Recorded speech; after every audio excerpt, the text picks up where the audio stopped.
The bar was called the Copper Pot, a place you could miss if you blinked while turning off George's Street. From the outside, it looked like every other pub in south-central Dublin. Green paint peeling, hanging baskets that had gone dry, a blackboard promising live music Thursday and quiz night Tuesday. I had been the quizmaster there every Tuesday for almost 2 years, a gig I picked up when my last acting job cratered, and never left because the tips were decent and the microphone gave me a reason to keep talking. Most nights followed a comfortable pattern. I'd arrive early, test the mic, flirt with Fiona the bartender, print the picture round, then watch students and office workers shuffle in, order pictures, and scrawl pun-laden team names. Quizima Aguilera, I am Smarticus. Let's get quizzical. 5 rounds, a picture sheet, a music medley. 21 questions total. If 2 or more teams tied for first, I'd break the stalemate with a single question that required a number population of Tuvalu, distance from Earth to Neptune, litres of Guinness sold in 2021. Closest answer without going over took the prize. Easy, tidy, done by 10:30. I never chose those tiebreakers myself. They were emailed every Tuesday afternoon by the quiz company that contracted me, Quizzical Solutions Ltd. A faceless outfit run, as far as I could tell, by one guy named Peter who preferred to stay invisible. I'd message him for replacement markers or ask why an answer sheet claimed Mozart wrote Beatrice, and he'd answer in lowercase monosyllables. But he always provided the tiebreaker, and it was always a number, so I never complained. Then came the Tuesday in early April when something odd happened. The picture round that night was famous bridges. Nobody got more than half, so 4 teams tied at 43 points each. I dug in my folder for the tiebreaker envelope, ripped it open and read, "In what year was the first patent filed for self-adhesive post-it notes?" That was standard fare. I announced it, collected guesses, and declared team there's no quizness like show quizness the winner, with a guess of 1968. The actual answer is 1974. Pints, applause, the usual exodus toward the smoking area. I started sweeping up answer sheets and slipped the tiebreaker card into my pocket, something I did when a question amused me enough for future reuse. When I got home to my flat in Harold's Cross, I emptied my pockets onto the kitchen table. Coins, broken pen, a post-it patent card. For no clear reason, I flipped it over. On the back, faintly stamped in grey ink, were the numerals 5030. I almost binned the card, but the ink looked intentional. GPS latitude, maybe? Dublin's latitude hovers around 53 degrees north. Curiosity pricked me, so I tucked the card under a magnet on the fridge. The next Tuesday arrived, same routine. This time, the quiz ended in a tie between 2 teams who had scored 48 points. I opened the tiebreaker envelope and read, "How many bones are in the adult human hand, including the wrist?" After the applause and the prize voucher ceremony, I pocketed the card and later, at home, turned it over. New grey numerals, 620 to 622 longitude. Together with the previous week's latitude, it wasn't a full coordinate. But the shape of something noteworthy formed in my mind. 53.3320, negative 6.2672. That's somewhere in central Dublin, surely. I quickly opened my laptop, typed the numbers into Google Maps, and watched the pin drop next to the Grand Canal, just east of the Charlemont Bridge. The map satellite view showed nothing special. A strip of footpath, a line of canal water black beneath streetlights, and graffiti on the quay wall. I stared at the screen while the radiator ticked behind me. Coincidence? Maybe Peter printed prototype cards on an old sheet of scrap and forgot the ink on the back. Or maybe there was something else. I looked up at the fridge magnet still holding 53rd 8320 and felt a pulse of giddy unease. The same kind I get reading ghost stories alone. I decided to cycle down to Charlemont before bed. The night was clear. The canal still. I rowed past the shuttered cafe barges, locked my bike, and checked the coordinates on my phone again. They led me to a low footbridge, almost under the Luas line. Bin bags and crushed coffee cups cluttered a corner. I nearly laughed at myself, treasure hunt fantasies at 11:30 on a Tuesday. I turned to leave, then noticed a fresh piece of paper taped to the brick of the railway pillar. It was the stencil of a girl launching paper aeroplanes, a style unmistakably akin to the anonymous street artist Rift, whose pieces had been spreading across Dublin for the last 6 months. Underneath the stencil, a small white label read, "Found you." I stepped back, heart hammering. Photos of Rift's work had been all over Instagram and the art supplements, but nobody claimed to know their identity. Galleries wanted in, city council wanted it gone, and every time the art appeared, speculation followed. Nobody had caught them in the act, yet here I was, apparently invited. Is this some kind of elaborate PR stunt? I muttered. The canal whispered. I cycled home at a speed that left my lungs aching. The next day I called Quizzical Solutions' number. A recorded voice told me the voicemail was full. I tried the email. No response. I spent the following week in a corkscrew of anticipation. Tuesday turned up again, as Tuesdays will. During soundcheck, I half expected someone in a hoodie and mask to slip me a note saying stop snooping, but the crowd was the usual mix of lawyers and Trinity kids. Rounds ended, 2 teams tied. Tiebreaker, to the nearest kilometre, how far is it from Dublin to Reykjavik? Cheers, groans, pint spills, and eventually a winner. After close, I pretended to help Fiona stack glasses until the place emptied, then rode home and flipped the card. This time the back read 23:47. A time? My first thought was disappointment, foiled expectations. But after pacing my bedsit, I realized maybe I now had latitude, longitude, and a time stamp. The coordinate remained the same as before, the time new. What if every week built a fuller set of instructions? Where and when?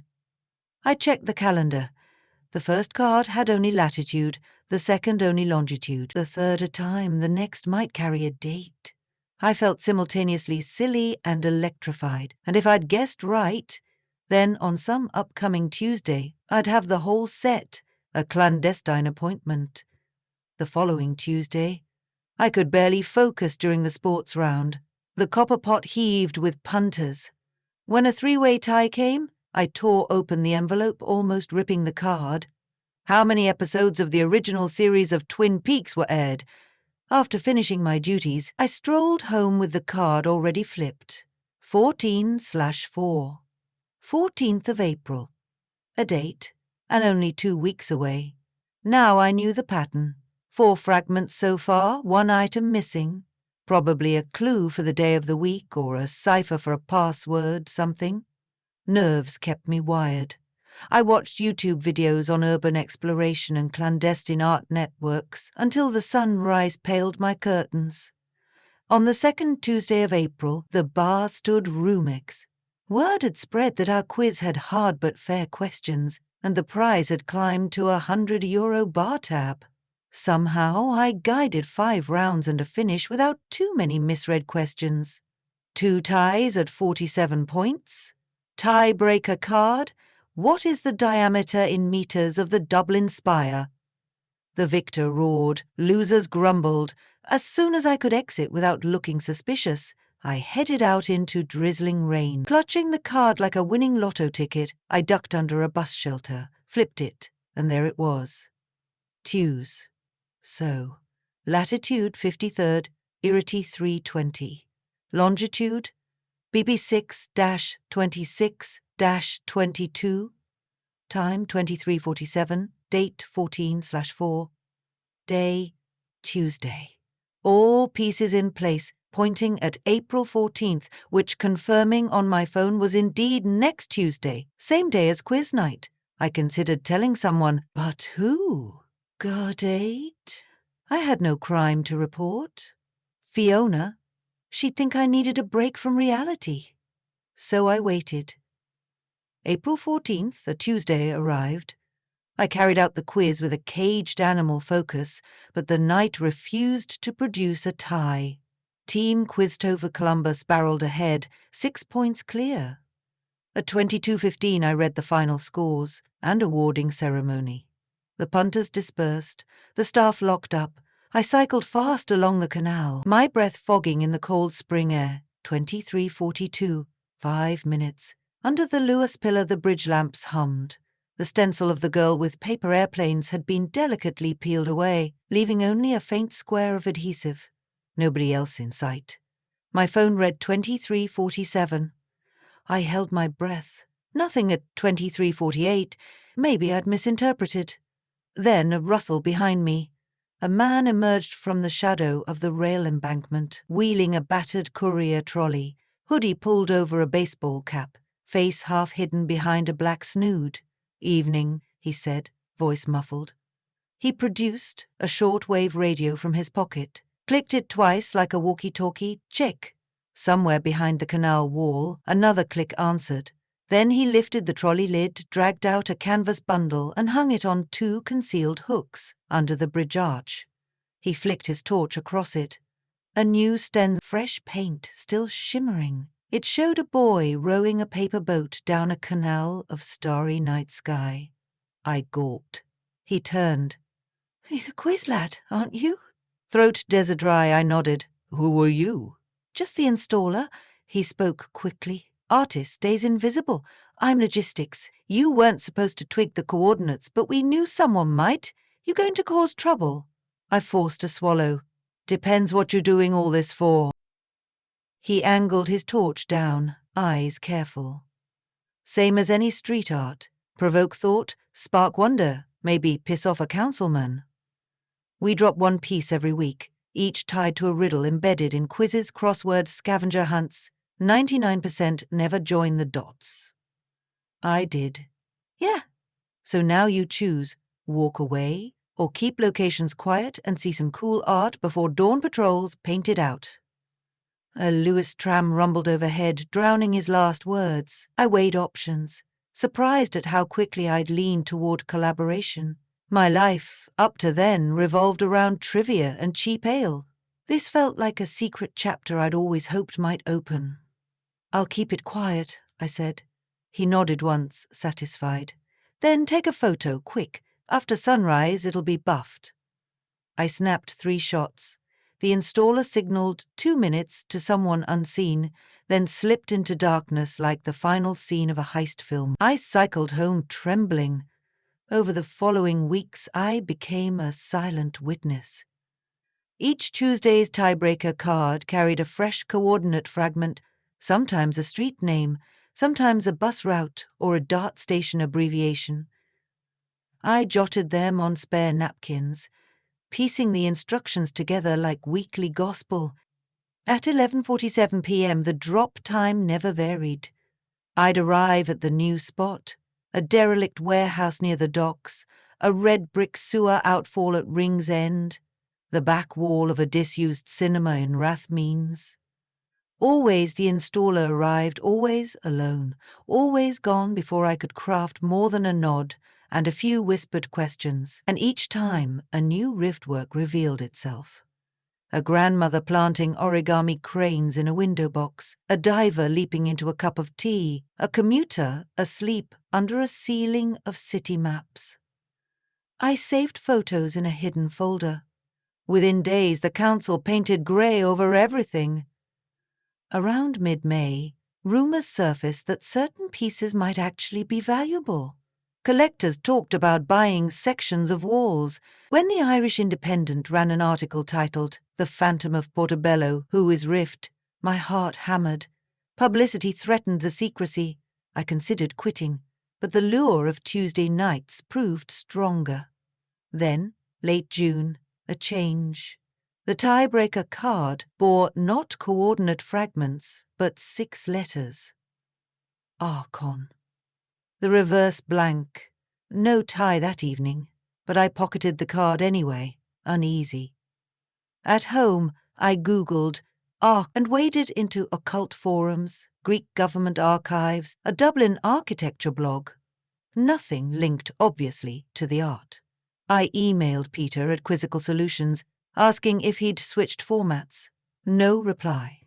Next Tuesday, another card. Diadem. Week after, 7. Random words. The installer's drops continued, but now at varying times. I missed one entirely when he shifted to midnight. It felt like the code was splintering. Maybe Riff feared exposure and was scrambling the trail.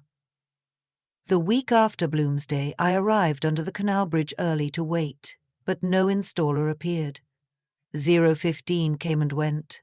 I cycled home, damp with drizzle and dread. On July's first Tuesday, the Copper Pots manager announced the quiz company had gone bust. There'd be no more official question packets. I could write my own, if I liked. As consolation, he handed me a fat envelope, final delivery left by a courier that afternoon. Inside lay one sheet. This Tuesday, 2347, Duanlogger East Pier, upper level, bring white chalk. No coordinates, just blunt instructions. Risked more direct communication now. I felt like I'd been drafted. I finished hosting a homemade quiz, sloppily mixing questions about Irish rivers and Marvel films. By 10:30, I grabbed my bike and hammered south along the coast road. Dunlowgery Pier jutted into black water lit by yellow harbour bulbs. The air smelled of salt and diesel. I pocketed 2 sticks of chalk per the instructions and walked the upper-level wall until my phone ticked 23:47. Wind whipped my jacket. Far out near the lighthouse, a beam of LED flashed twice. I approached. The installer, though tonight he wore no trolley, only a rucksack. He pressed a small package into my hand, 12 stencils cut from mylar, showing fragments of an image. Stars, waves, a falling figure. "You're the drop tonight," he said. Me? Council surveillance got tight.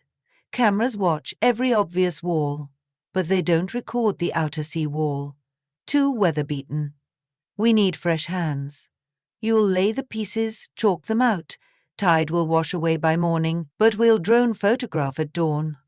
I'm not an artist. He shrugged. Chalk follows stencil 10 minutes. He produced tape and told me where to place each template against the granite slabs. My hands shook as I secured them. Then I dusted chalk inside outlines until white shapes bloomed against the dark stone. The wind stole half the dust. My eyes streamed. When we peeled the stencils away, a single, continuous image stretched 15 meters. A girl releasing paper aeroplanes that exploded into constellations across the sea. The installer stepped back, nodded. Perfect. He took out a pocket drone, launched it.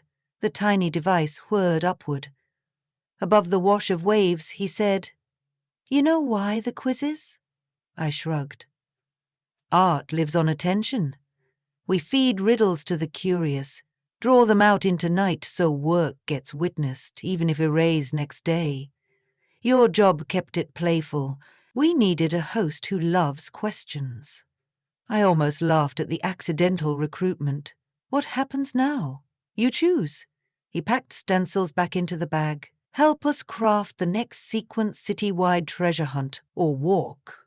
He extended a business card-sized slip, blank except the word rarebit and a burner phone number. I held the card while the drone landed, its lens reflecting chalk dust and starry sky. "All right," I said. "I'm in."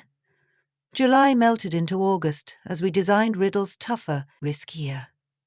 We hid fragments across open mic nights, crossword puzzles in the Herald, even in a Coach to audio guide that referenced obscure Norse kings whose initials spelled dockyard coordinates.